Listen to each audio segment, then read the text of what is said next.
بسم الله الرحمن الرحيم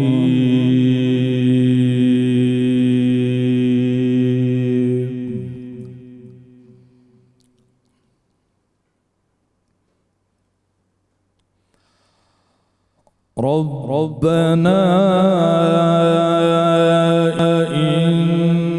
إنك تعلم ما نخفي وما نعلن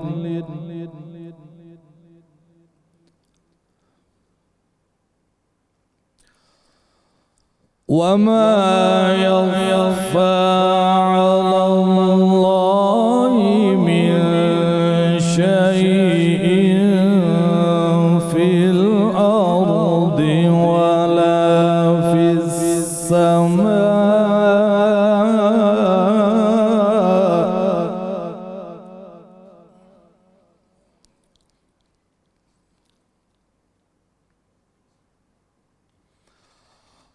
الحمد لله الذي وهب لي على الكبر إسماعيل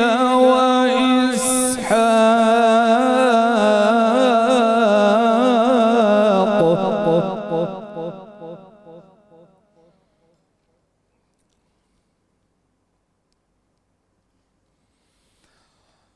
إن ربي لسميع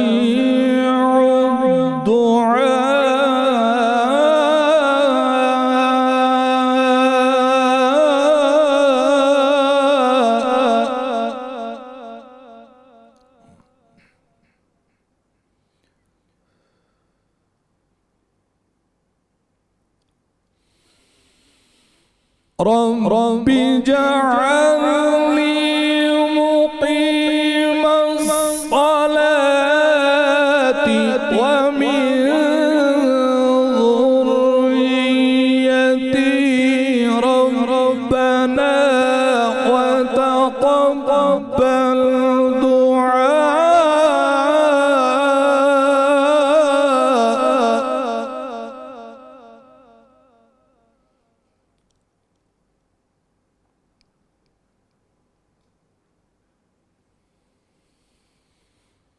رب اجعلني مقيم الصلاة ومن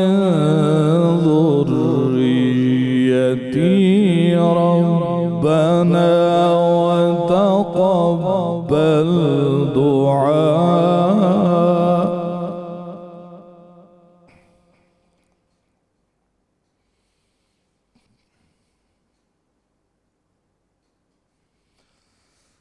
رب اجعلني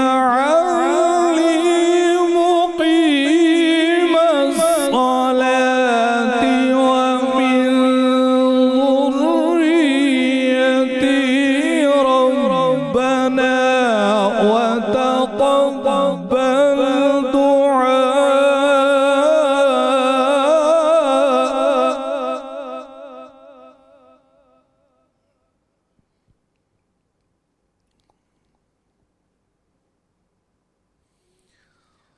ربنا اغفر لي ولوالدي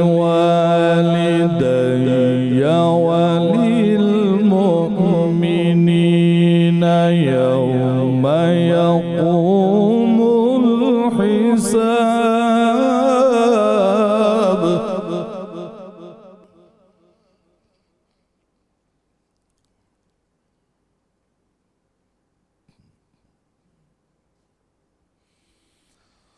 ربنا اغفر لي ولوالدي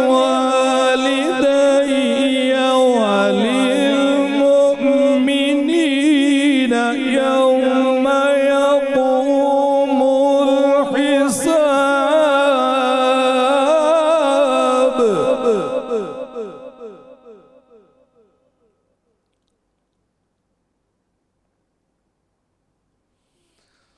ربنا اغفر لي ولوالدي وللمؤمنين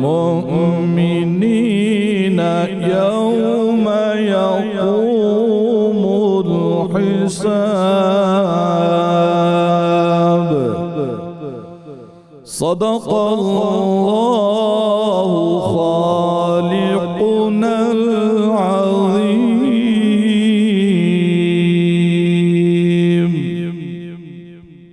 جزاک اللہ قاری یاسر رضا صاحب، بہت شکریہ. بسم اللہ الرحمن الرحیم. السلام علیکم ناظرین کرام، 92 نیوز کی رحمت رمضان افطار ٹرانسمیشن میں آپ کو خوش آمدید کہتے ہیں.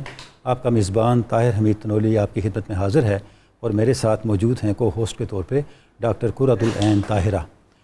ناظرین محترم، آج کی اس افطار ٹرانسمیشن میں، آج کی اس ڈسکشن میں اور اس نشست میں ہم جس موضوع پہ گفتگو کریں گے اور اپنے ساتھ موجود اہل علم سے استفادہ کرنے کی کوشش کریں گے، وہ والدین کے حقوق سے متعلق ہے. اس سے پہلے بھی اسی ماہ رمضان کے اندر ہم والدین کے حقوق پہ ایک پروگرام کر چکے ہیں، لیکن آج کا پروگرام والدین کے حقوق کی ایک خاص جہت پہ ہے، اور وہ جہت ہے جب والدین مرحوم ہو جائیں، اس دنیا سے پردہ کر جائیں، تو اس وقت ان کے حقوق کیا ہیں اور ہم نے اس وقت اپنے والدین کے حقوق کا لحاظ کیسے رکھنا ہے. ناظرین کرام، اسلام کا یہ حسن ہے، اسلام کی یہ جامعیت ہے. اسلام نے حق کا جو تصور دیا ہے وہ دنیا کی کسی ملت، کسی مذہب اور کسی تہذیب کے پاس اتنی جامعیت کے ساتھ موجود نہیں ہے. اسلام کا تصور حق اپنی جامعیت میں اتنا ہمگیر ہے کہ ذات الہی کا عنوان اور نام بھی حق ہے، اور ہماری ایک دوسرے پہ عائد ذمہ داریاں ان کو بھی شریعت اور اسلام کا نظام ہمیں حق کے عنوان سے متعارف کرواتا ہے، تاکہ اسلام کے پیروکاروں کو اس حقیقت کا ادراک رہے کہ ایک دوسرے کے حوالے سے جو ذمہ داریاں ہیں ان کا تقدس کیا ہے، ان کی اہمیت کیا ہے، اور پھر اس سے بڑھ کے کب حق شروع ہوتا ہے، کب تک جاری رہتا ہے. یہ تصور بھی اسلام نے دیا کہ اسلام انسان کی پیدائش سے پہلے اس کے حقوق کا آغاز کرتا ہے، اور انسان کے مر جانے پر حقوق کے ختم ہونے کا اعلان نہیں کرتا، بلکہ تب بھی حقوق جاری رہتے ہیں. افراد معاشرہ میں ہر فرد کا کوئی نہ کوئی حق ہے، لیکن والدین ان کا جو مقام اور مرتبہ ہے وہ بقیہ سب سے سوا ہے. ناظرین کرام، والدین کی حیثیت انسانی معاشرے میں، کوئی بھی معاشرہ ہو، اس کے اندر بنیاد کسی ہے، اس خشت اول کسی ہے جس کے اوپر پوری عمارت کھڑی ہوتی ہے. اگر آپ کوئی عمارت بنانا چاہیں، آپ نے پہلے بنیاد استوار کرنی ہے، دیواریں کھڑی کرنی ہیں، اور اس کے بعد اس کے اوپر چھت ڈالنی ہے، تبھی وہ عمارت جو ہے وہ رہائش کے قابل ہوگی. اور اگر کوئی شخص بنیادوں کو مستحکم کیے بغیر اور دیواریں کھڑی کیے بغیر چھت ڈال دے، ایسی عمارت کو گھر نہیں قبر کہتے ہیں. وہ سوسائٹی، وہ معاشرہ جس میں والدین کی حیثیت کا اعتراف نہ ہو، ادراک نہ ہو، احترام نہ ہو کہ وہ سوسائٹی کی بنیاد ہیں، سوسائٹی کی دیوار ہیں، وہ معاشرہ کبھی بھی اپنے رہنے والوں کو تحفظ فراہم نہیں کر سکتا. شاید اسی لیے علامہ نے فرمایا، علامہ اقبال کہتے ہیں، جس قوم نے اس زندہ حقیقت کو نہ جانا، اس قوم کا خورشید بہت جلد ہوا زرد. وہ سوسائٹی جو یہ نہیں سمجھتی والدین کا مقام اور منصب کیا ہے، جو سوسائٹی یہ نہیں سمجھتی کہ عورت کا اصل منصب ماں ہونا ہے، اس کا خورشید عروج پہ نہیں رہتا، بہت جلد زوال کا شکار ہو جاتا ہے. ناظرین کرام، اگر ہم قرآن مجید کو دیکھیں، حضور رسالت مآب صلی اللہ علیہ وآلہ وسلم کی تعلیمات کو دیکھیں، والدین کے حوالے سے وہ اصول اور وہ رہنمائی عطا کی گئی ہے جس کی کوئی مثال نہیں ملتی. اور اگر اس کا کچھ حصہ بھی، اس کی کچھ روشنی بھی ہمارے حافظے میں تازہ رہے، ممکن نہیں کہ معاشرے کے اندر والدین کے حقوق پامال ہوں.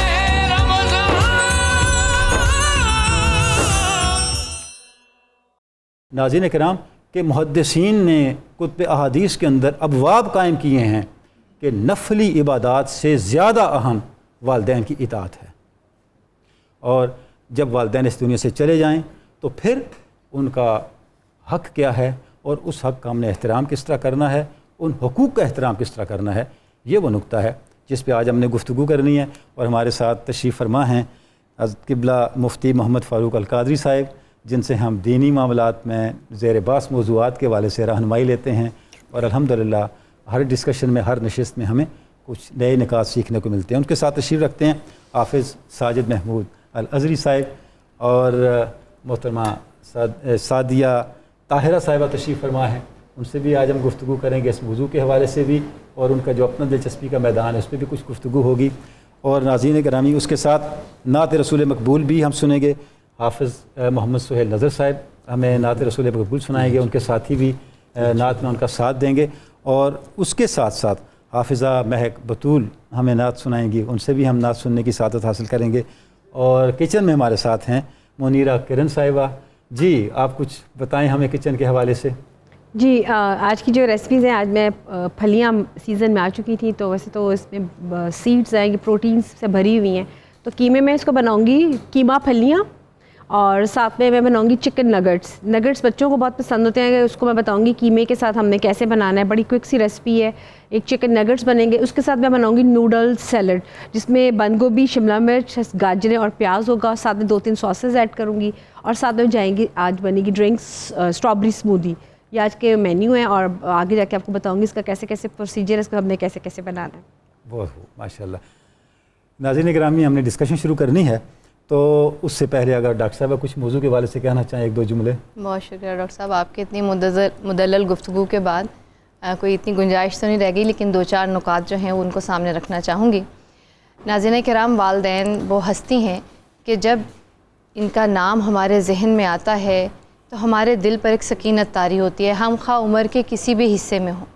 اور اسلام کی اس حوالے سے جو ہمیں حکم دیا گیا ہے وہ کیا ہے؟ وہ بالوالدین احسانہ، کہ والدین کے ساتھ اپنے معاملات کو بہت حسن کارانہ رکھو، یعنی معاملات ایسے ہوں جن میں بہت زیادہ حسن پایا جاتا ہو، خوبصورتی پائی جاتی ہو۔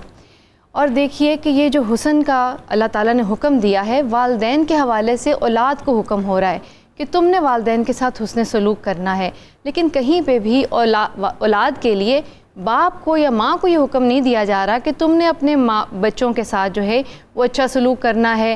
یہ تو ہے کہ اپنے بچوں کو خشیت املاک، یعنی اس ڈر سے، فقر کے ڈر سے ختم نہ کرو، قتل نہ کرو، لیکن یہ کہیں نہیں ہے کہ ان سے محبت کرنے کے حوالے سے اجاگر کیا جائے، ان کے اندر جذبہ یا کوئی بھی اس طرح کی بات کی جائے، کیونکہ اولاد سے محبت انسان کی سرشت میں لکھ دی گئی ہے۔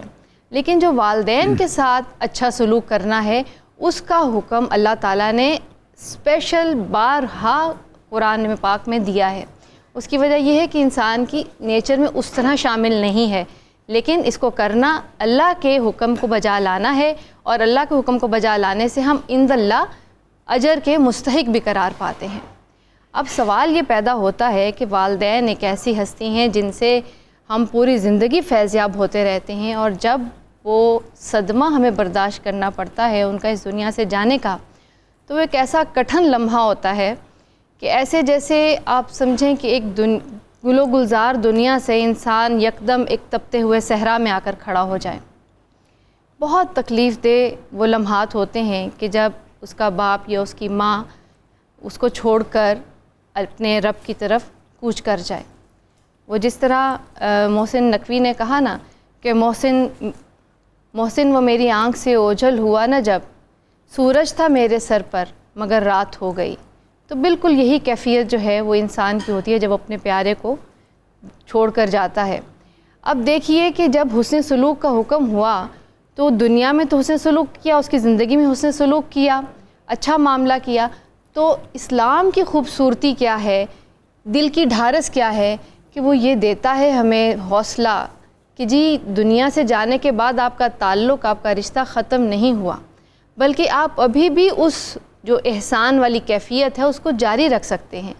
آپ ان کے لیے ایسے کام کر سکتے ہیں کہ جس کے ذریعے آپ ان کے لیے درجات کی بلندی کا باعث بن سکتے ہیں۔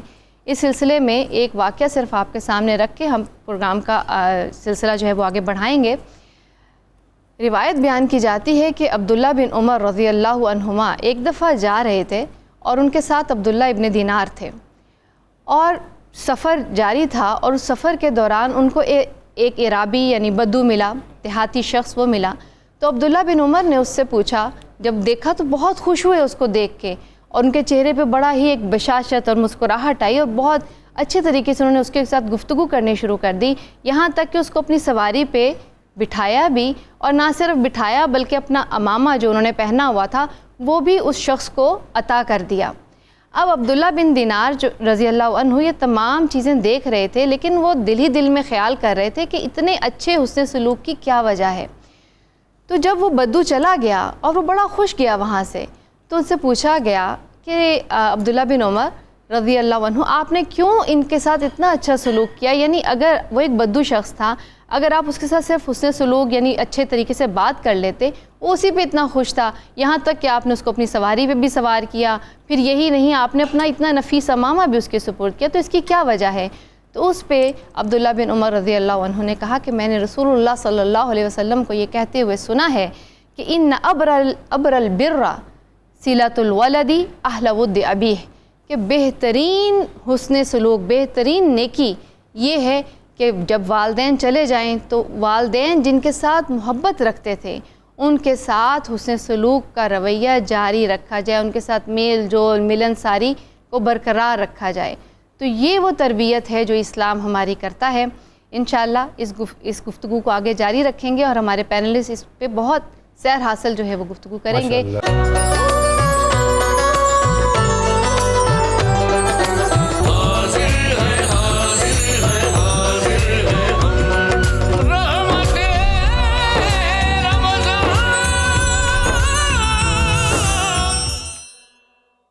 سہیل نظر صاحب، ناز شریف، آپ بسم اللہ. کلام اقبال پیش کرتا ہوں. کشاد دست کرم جب وہ بے نیاز کرے،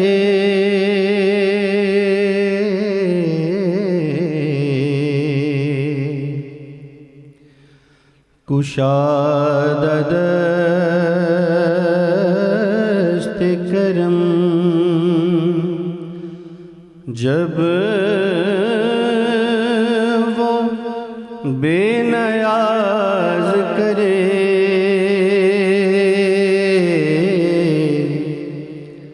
نیاز مند نہ کیوں عاجزی پہ ناز کرے،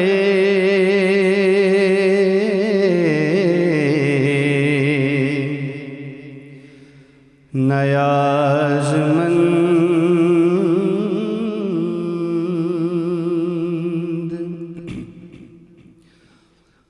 بٹھا کے عرش پہ رکھا ہے تو نے اے واعظ،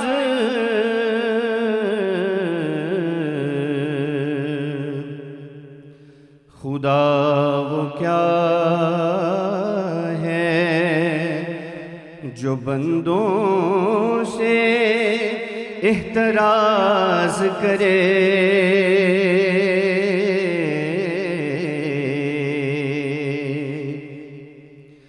خدا وہ کیا ہے جو بندوں سے احتراز کرے، کشاد دست کرم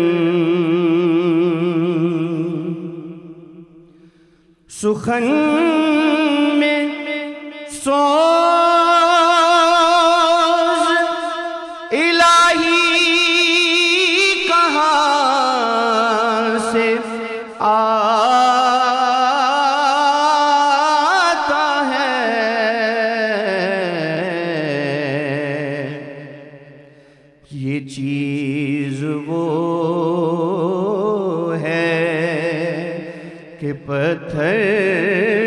بھی گداز کرے،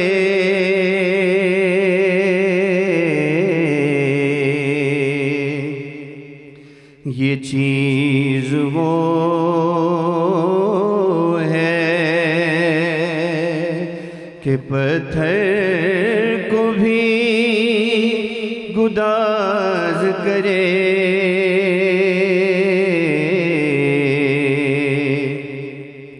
کشادہ دست کرم غرور زہد نے سکھلا دیا ہے، واعظ کو کہ بندگان خدا پر زباں دراز کرے،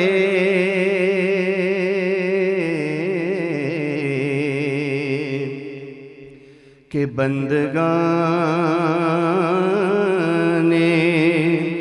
خدا پر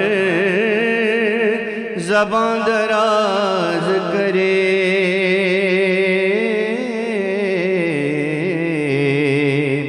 کشادہ دست کرم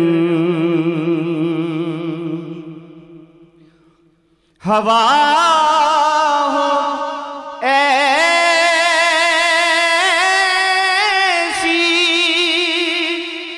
کہ ہندوستان سے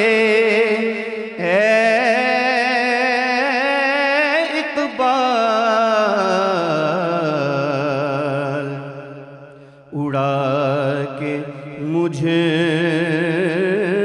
کو غبارے رہے حجاز کرے،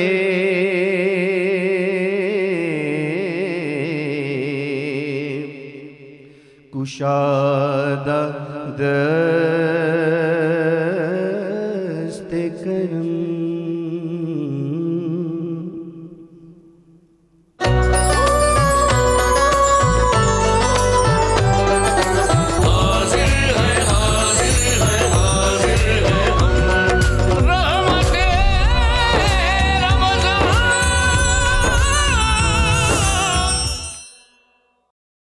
قبلہ مفتی صاحب، والدین کے اس دنیا سے جانے کے بعد بھی حقوق ہیں، اسلام کا کیا حسن ہے اور وہ کیسے ہم نے ادا کرنے ہیں؟ جی ڈاکٹر صاحب، یہ بڑا امپورٹنٹ سبجیکٹ ہے، اس کی معلومات تو ہر اولاد کو ہونی چاہیے۔ سبحان اللہ۔ معلومات ہوں گی تو وہ ان کے حق پورے کر سکیں گے، لیکن المیہ یہ ہے کہ غیر ضروری معلومات تو بہت زیادہ ہیں، اور جو ضروری معلومات ہیں اس سے ہمارا اکثریتی طبقہ محروم ہے۔ والدین میں سے کوئی بھی فوت ہو جائے تو سب سے پہلے ان کا حق یہ ہے کہ اولاد خود ان کو غسل دے۔ اب کتنا بڑا طبقہ ہے جن کو غسل دینے کا طریقہ ہی نہیں پتہ۔ بہت بڑی بات آپ نے کی، یہ ہے کہ نہیں المیہ؟ جنازہ پڑھانے کا نہیں پتہ، سن لیں لوگوں سے باس بیٹھ کے، وہ ان کی گفتگو سنیں، وہ نیشنل اور انٹرنیشنل بڑے بڑے مسئلے حل کر رہے ہوں گے، اور تبصرے اور تجزیے ان سے سن لیں، ان کی زبان نہیں رکے گی۔ لیکن چھوٹی سی بات ہے کہ اپنے والد صاحب کو غسل دینا ہے، نہیں آتا، فوت ہو جائیں دوڑے پھرتے ہیں، مؤذن صاحب کو بلاؤ، فلانے صاحب کو بلاؤ، غسال آگے غسل دے۔ سب سے پہلے تو خود غسل دینا سیکھیں اور اس کو اپنی سعادت سمجھیں، اور یہ بہت اجر والا کام ہے۔ ابن ماجہ شریف میں حدیث ہے، حضور نبی رحمت صلی اللہ علیہ وآلہ وسلم نے ارشاد فرمایا، جس نے میت کو غسل دیا، کفن دیا، پھر اس کے بعد اسے کندھا دیا تدفین تک، اور دوران غسل اس نے میت کا عیب دیکھا تو اس پر پردہ رکھا، اللہ رب العزت اس کو ایسا کر دے گا جیسے آج ہی پیدا ہو کر اس دنیا میں آیا ہے۔ سبحان اللہ۔ اس کے دامن اعمال پر کوئی گناہ باقی نہیں رہے گا۔ کتنی فضیلت کی بات ہے، اور ہم اس سے محروم ہیں۔ دوسرا حق یہ ہے میت کا کہ ان کو کفن دیا جائے۔ تیسرا حق یہ ہے کہ ان کے جنازے کو کندھا دیا جائے. ٹھیک ہے. یہ بڑے شرف اور سعادت کی بات ہے. نبی پاک صلی اللہ علیہ وآلہ وسلم نے ارشاد فرمایا جس نے میت کے جنازے کو کندھا دیا چاروں اطراف سے اللہ تعالیٰ اس کے 40 کبیرہ گناہ معاف فرما دے گا. اور ایک حدیث میں ایک روایت میں تھوڑی سی اس کی ڈیٹیل یوں ہے کہ چاروں اطراف سے 10 قدم کندھا دے. ٹھیک ہے. رائٹ سائڈ سے آگے سے 10 قدم, پھر پیچھے سے 10 قدم, پھر لیفٹ سائڈ پہلے آگے سے, پھر پیچھے سے 10 قدم چلے. اور حدیث میں یہ فرمایا گیا کہ 40 ایسے گناہ معاف ہوں گے جن میں سے ہر ایک گناہ اس درجے کا تھا جو اسے تباہ اور برباد کر ڈالے. اللہ وہ 40 گناہ معاف کر دے. اچھا, یہاں میں ایک وہم کا ازالہ کرنا چاہتا ہوں. بڑا اہم سوال ہے. لوگ کہتے ہیں کہ عورت کو کندھا صرف اس کے محرم دے سکتے ہیں, کوئی اور کندھا نہیں دے سکتا. ٹھیک ہے. تو جناب والا بات یہ ہے کہ کندھا دیا جاتا ہے چارپائی کو, اس سے میت کو ٹچ نہیں کیا جاتا. لہٰذا چارپائی عورت کی ہو یا مرد کی ہو, کوئی بھی مسلمان چاہے اسے کندھا دے سکتا ہے. البتہ خاتون کو جب قبر میں اتارنا ہو تو پھر محرم کی ذمہ داری ہے, محرم ہی اتاریں گے, دوسرے لوگ قریب نہیں آئیں گے. اچھا مفتی صاحب, اب آپ نے یہ ایک وہم دور کر دیا تو ایک اور وہم کا ازالہ بھی فرما دیں. بالکل جناب. کہ یہ جو 3 حقوق آپ نے ارشاد فرمائے, غسل دینا, کفن دینا اور جنازے کو کندھا دینا, پہلے 2 حقوق تو اولاد میں سے خواتین بھی ادا کر سکتی ہیں. ہاں جی بالکل. تیسرا جو حق ہے خواتین تو اس میں پارٹیسپیٹ نہیں کر سکتی. ہاں جی. وہ کیسے شرف سے, کیونکہ جو آپ نے اس کا شرف بتایا کہ 40 کبیرہ گناہ معاف ہوں گے, جی ہاں, تو خواتین جو ہیں وہ کیسے اس سے حصہ لیں گی اپنا؟ بس وہ دیکھیں شریعت نے نا جی عورتوں اور مردوں کی الگ الگ ذمہ داریاں عائد کی ہوئی ہیں. عورت اپنے حصے کے کام کریں, اللہ تعالیٰ نے ان کے لیے اس میں بڑا اجر رکھا ہوا ہے. مرد اپنے حصے کے کام کریں, ان کے لیے اپنا اجر رکھا ہوا ہے. تو چونکہ مرد جنازہ اٹھاتے ہیں تو ان میں عورتیں تو اب شامل ہو کے کندھا دینے سے رہیں, ظاہر ہے اس لیے وہ اس کام سے اجتناب کریں گے. اب آ جاتی ہے باری میت کو دفنانے کی, جنازہ پڑھنے کی. جنازہ پڑھنا بھی ایک بڑے شرف اور سعادت کی بات ہے. والدین کا جنازہ خود پڑھانا سیکھیں, اولاد کو پتہ نہیں ہے. اب کتنا مشکل کام ہے جی. آسان سی 4 تکبیرات آپ نے پڑھنی ہے اور آپ کو دعائے جنازہ یاد ہونی چاہیے, وہ آپ پڑھ لیجئے. وہ یاد نہیں ہے تو آپ ربنا آتنا فی الدنیا پڑھ سکتے ہیں. ٹھیک ہے. وہ یاد نہیں ہے آپ کو ربی جعلنی مقیم الصلاۃ ومن ذریتی ربنا وتقبل دعا ربنا اغفر لی ولوالدی وللمؤمنین یوم یقوم الحساب, یہ دعا پڑھ سکتے ہیں. لیکن کوشش یہ کریں کہ اگر آپ اس اہل ہیں تو اپنے والد صاحب کی نماز جنازہ, والدہ محترمہ کی جنازہ خود پڑھائیں. یہ شرف کی بات ہے. جنازہ پڑھانے کے بعد تدفین کا مرحلہ آیا. تدفین میں خود شریک ہوں. ویسے ہر مومن کو چاہیے کسی مسلمان کی تدفین تک ساتھ رہا کریں. ٹھیک ہے. ابن ماجہ میں ہی حدیث ہے, حضور انور صلی اللہ علیہ وسلم نے ارشاد فرمایا جس شخص نے میت کی نماز جنازہ پڑھی پھر اس کی تدفین تک شریک رہا, اس کے واپس پلٹنے سے پہلے اللہ اسے 2 قیرات اجر عطا کرے گا. سبحان اللہ. عرض کی گئی آقا یہ قیرات کتنا ہوتا ہے؟ حضور نے ارشاد فرمایا 1 قیرات 1 احد پہاڑ کے برابر ہے. اللہ. تو 2 قیرات کا مطلب ہے احد ڈبل کر لیا جائے تو اتنا اجر اللہ تعالیٰ عطا فرماتا ہے, اس شخص کو عطا فرماتا ہے.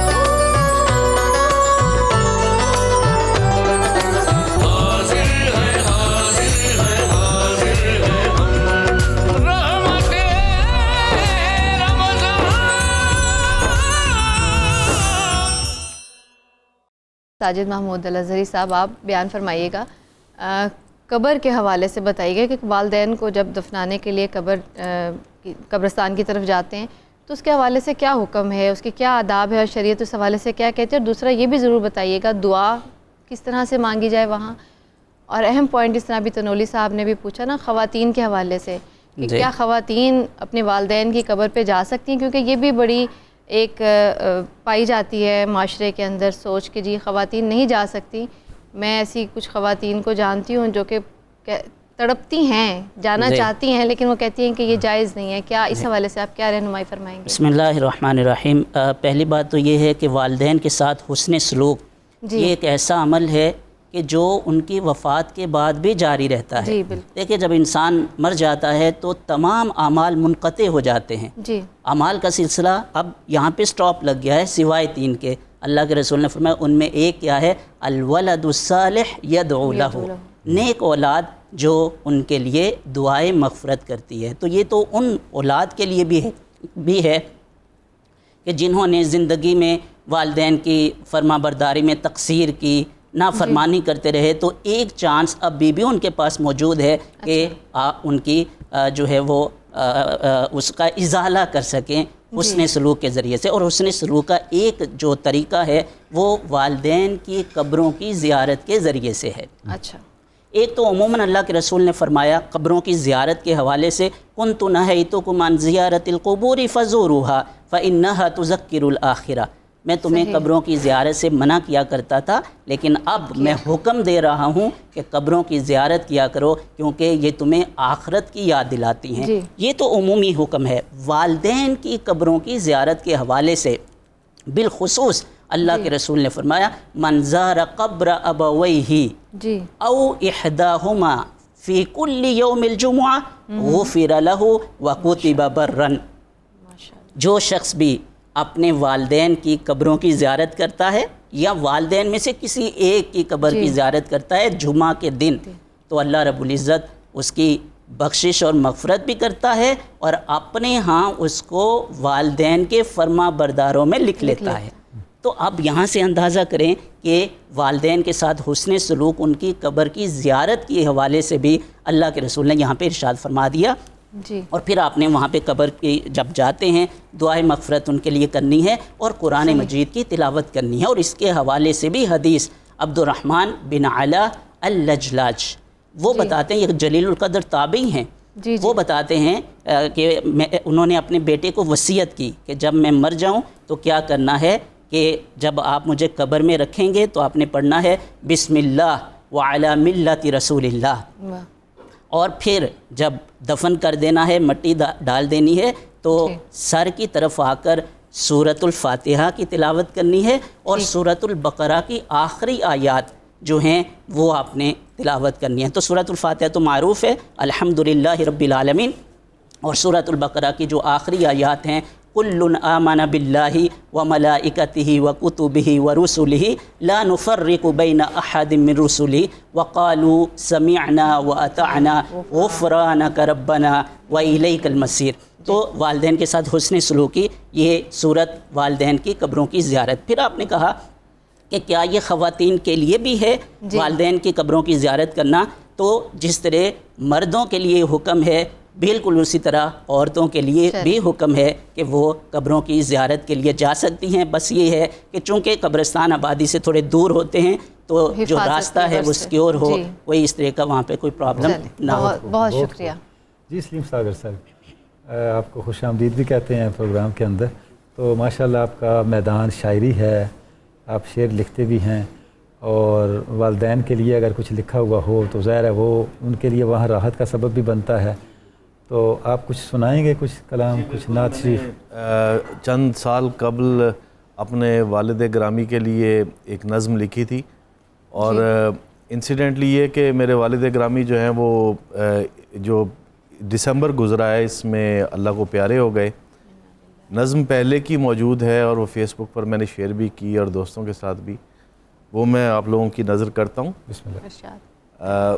لیکن اس سے پہلے میں جو آج کا موضوع ہے اس کے حوالے سے اس ضمن میں ایک دو باتیں اگر آپ کی اجازت ہو تو میں لب کشائی چاہتا ہوں. ایک تو ان کے حقوق میں سے، مرحوم والدین کے حقوق میں سے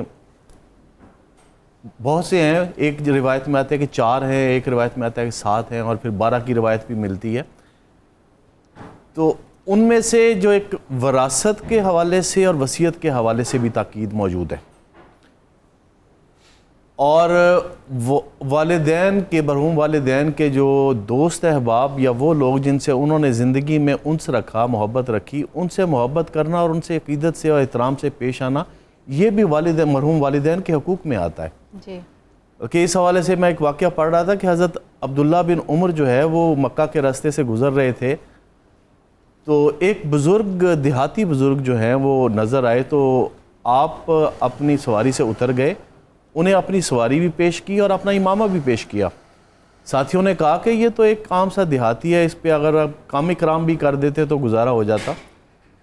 تو انہوں نے کہا نہیں، یہ میرے والد گرامی کے دوست ہیں، میں ان کا پورا احترام کروں گا، اتنا ہی جتنا میں اپنے والد کا کرتا ہوں۔ اچھا، وصیت کے حوالے سے یہ ہے کہ ہمارے ہاں یہ ایک مسکنسیپشن پائی جاتی ہے کہ وصیت وہی ہے جو تحریری طور پر لکھی گئی، وکیل کے پاس محفوظ ہوئی یا سب رجسٹرار سے ہم نے رجسٹر کروا لی۔ وصیت وہ بھی ہے جو مرحوم والدین نے اپنی زندگی میں بچوں کو تاکید کر کے کوئی بات کہہ دی، وہ وصیت۔ یہ بڑی بنیادی بات ہے کہ وصیت صرف جائیداد سے متعلق ہی نہیں ہے، وراثت، قانون وراثت کے حوالے سے تو سورہ نساء میں بڑی کھول کر بیان کر دیا گیا اور بڑے واضح احکامات موجود ہیں، لیکن وصیت کے حوالے سے مسکنسیپشنز ہماری سوسائٹی میں پائی جاتی ہیں، اور جو کچھ والدین کے ترکے میں سے آپ کے پاس ہے وہ ان کی امانت ہے، اور آپ پر حق، آپ پر فرض ہے کہ جب تک ان کی آپ صحیح تقسیم نہیں کر دیتے آپ اس امانت سے دستبردار نہیں ہوتے۔ اپنے والد گرامی کے لیے ایک نظم میں نے لکھی تھی جی، وہ آپ لوگوں کی سماعتوں کی نظر کر دیتا ہوں جی۔ لکھا یہ مقدر کے نوشتے کی طرح ہے، ایک عہد وفا سے میرے رشتے کی طرح ہے، تو جس کی نگاہ پاک فرشتے کی طرح ہے، تجھ سے ہے جو خوشیوں کا خزانہ میرے بابا، تو ہے میری موجوں میں روانہ میرے بابا، دریائے محبت کے شناور کیے جائیں، 100 بیٹیاں بیٹے جو قداور کیے جائیں، سب باپ کی شفقت پہ نچھاور کیے جائیں، آباد رہے تیرا گھرانہ میرے بابا، تو ہے میری موجوں میں روانہ میرے بابا۔ ایک وصف تیرا صرف گھرانے کے لیے ہے، ایک آنکھ تیری سارے زمانے کے لیے ہے، موجود و میسر کے خزانے کے لیے ہے، موجود و میسر کا خزانہ میرے بابا، تو ہے میری موجوں میں روانہ میرے بابا۔ اور ایک عالم فانی کی ہے چھایا میرے سر پر، رہتا ہے فلک جیسے خدایا میرے سر پر، رکھنا تو میرے باپ کا سایہ میرے سر پر، دنیائے محبت کا زمانہ میرے بابا، تو ہے میری موجوں میں روانہ میرے بابا۔ واہ، بہت خوب، بہت خوب، ماشاءاللہ آپ کے جو جذبات ہیں اپنے والد گرامی کے لیے وہ پوری ایک فنی حسن کے ساتھ آپ نے ان کا اظہار کیا ہے، ماشاءاللہ۔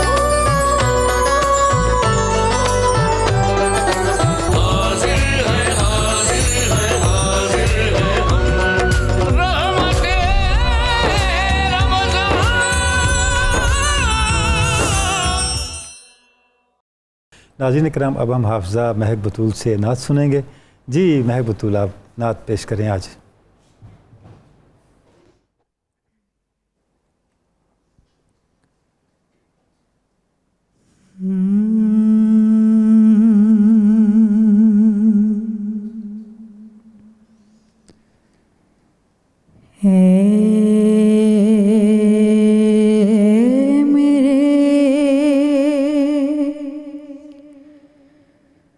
مشکل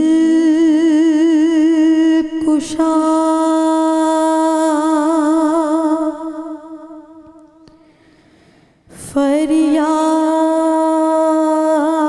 فریاد ہے، فریاد ہے،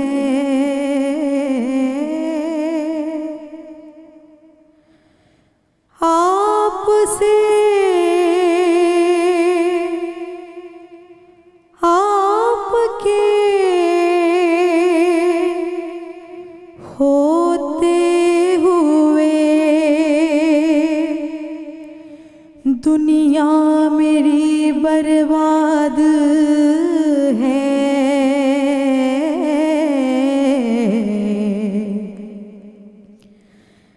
بے کس بے کرم